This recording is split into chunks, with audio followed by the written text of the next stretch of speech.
Iran's President Hassan Rouhani is threatening to resume the enrichment of uranium and the construction of a nuclear reactor unless all countries honor the Joint Comprehensive Plan of Action agreed back in 2015. That agreement saw sanctions lifted on Iran in return for Tehran curbing its nuclear ambitions.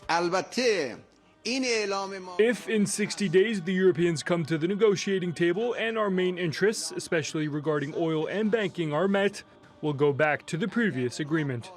Rouhani's statement follows the US decision last week to impose sanctions against any country that imports oil from Iran, in addition to the direct sanctions it imposed on Iran last year. The International Monetary Fund says that will worsen Iran's recession, shrinking the economy by 6% this year. Unemployment is expected to keep rising as thousands of companies and trained professionals leave the country.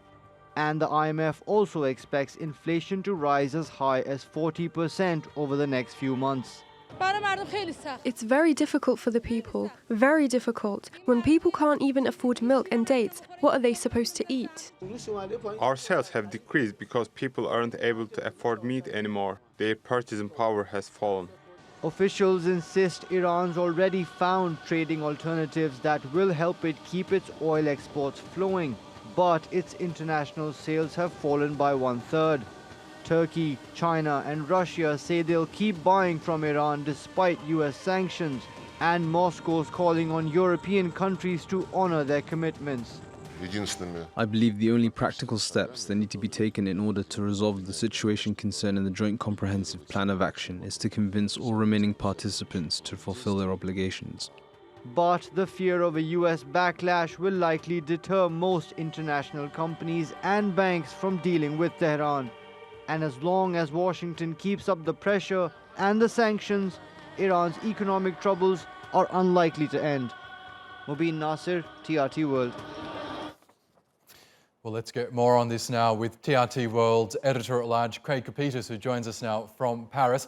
Hi, Craig. Iran really has been pushed to the brink by US sanctions, hasn't it? So are you surprised that Tehran says it's quitting some aspects of the nuclear deal? Well, they're threatening to quit. What you have is a country that's crippled economically, giving the world 60 days to make a choice between following President Donald Trump or save this nuclear deal by engaging in oil and financial trade with Iran in violation of America's unilateral sanctions.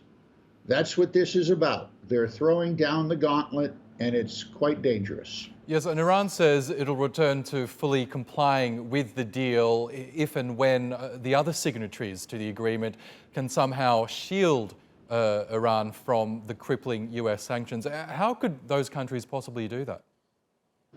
Well, if those countries want to be possibly arrested, tried, convicted, fined financially, incarcerated, then go ahead and deal with Iran. Because that is what the United States is saying. They have a history of following through on those threats. And they've gone so far as for the Pentagon to send a carrier battle group into the Persian Gulf to make sure that no Iranian products get out. And earlier this year, we saw the EU, or some significant economies of the EU, set up a special trade mechanism to make sure that their companies can continue to trade with Iran and avoid US sanctions. Do you think we might see perhaps that system go broader, go bigger in order to appease Iran's requests? I don't think the Americans are going to allow that to happen. And as I said, if anyone wants to try that, the financial institutions and individuals from the offending countries are going to get in a lot of trouble in the United States. Their businesses are going to suffer. Oscar, you know, war is capitalism with the gloves taken off. And that's what we're seeing here right now. The question that the world is now dealing with is do you believe that Iran is an existential threat, you know, that justifies war? Because these are steps to war. This is belligerence. that we're seeing here by the United States, countered by more belligerence from Iran. It reminds me of a 1907 play by George Bernard Shaw, the great English language writer, worth reading, called Major Barbara. In it, he said, "Nothing is ever done in the world until men are prepared to kill one another if it's not done." And we're quickly reaching that line in the sand, as the politicians like to call it.